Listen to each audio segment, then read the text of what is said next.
by the fireside. Robert Browning. How well I know what I mean to do when the long dark autumn evenings come, and where, my soul, is thy pleasant hue? With the music of all thy voices, dumb in life as November 2. I shall be found by the fire, suppose, o'er a great wise book as beseemeth age, while the shutters flap as the cross wind blows, and I turn the page, not verse now, only prose. 3. Till the young ones whisper, finger on lip, there he is at it, deep in Greek, now then, or never, out we slip to cut from the hazells by the creek a mainmast for our ship. 4. I shall be at it indeed, my friends. Greek puts already on either side such a branch work forth as soon extends to a vista opening far and wide, and I pass out where it ends.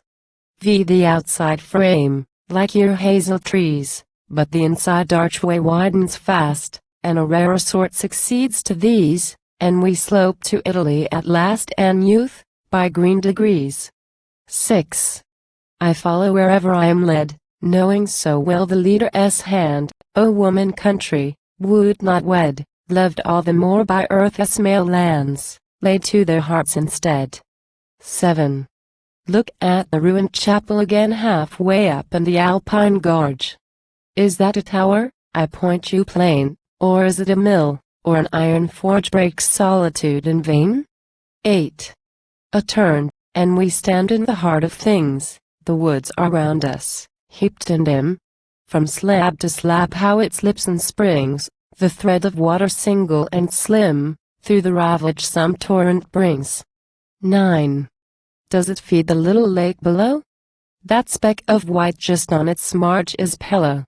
See, in the evening glow, how sharp the silver spearheads charge when Alp meets heaven in snow. X on our other side is the straight up rock, and a path is kept twixt the gorge and it by boulder stones, where lichens mock the marks on a moth, and small ferns fit their teeth to the polished block. 11. Oh, the scents of the yellow mountain flowers, and thorny balls, each 3 in 1, the chestnuts throw on our path in showers. For the drop of the woodland fruit has begun, these early November hours. 12. That crimson the creeper's leaf across like a splash of blood, intense, abrupt, o'er a shield else gold from rim to boss, and lay it for show on the fairy-cupped elf-needled mat of moss. 13.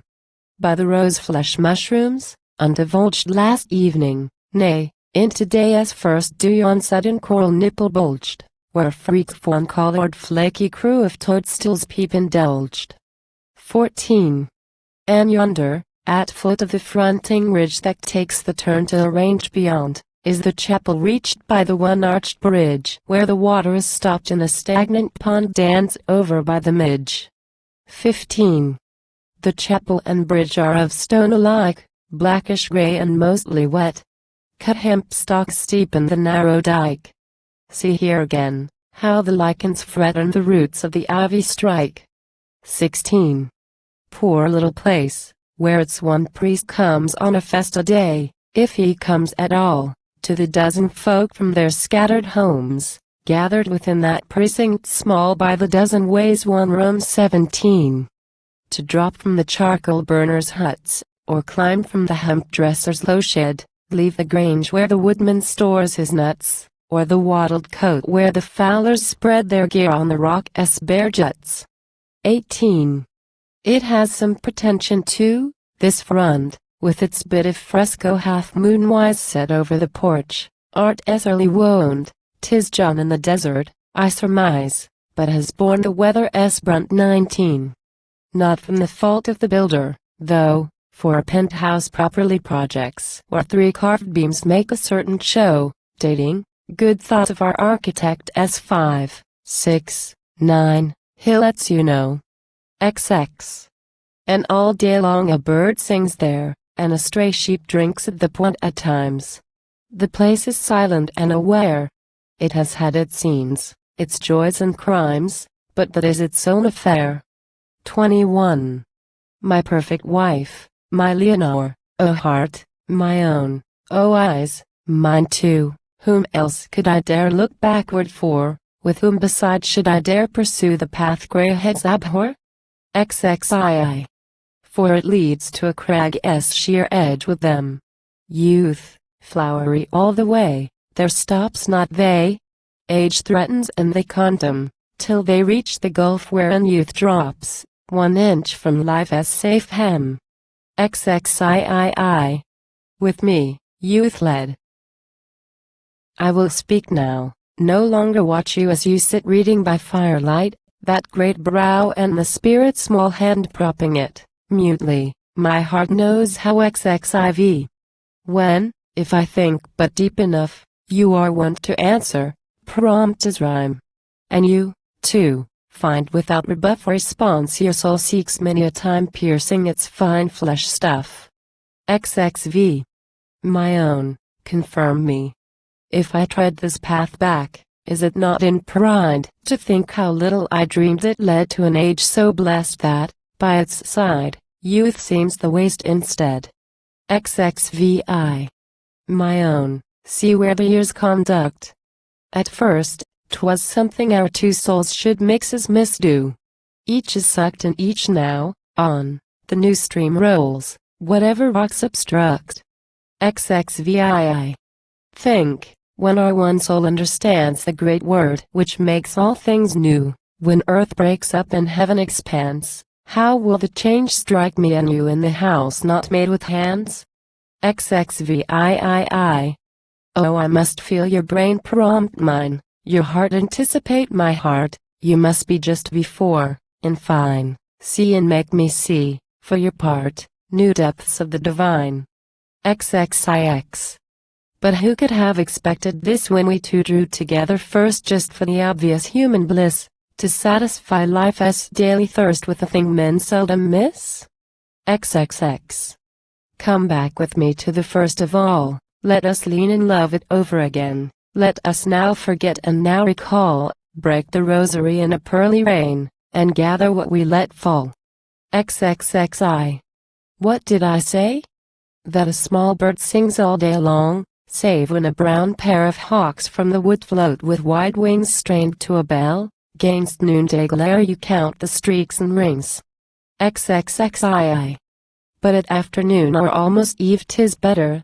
Then the silence grows to that degree, you half believe it must get rid of what it knows, its bosom does so heave. XXXIII.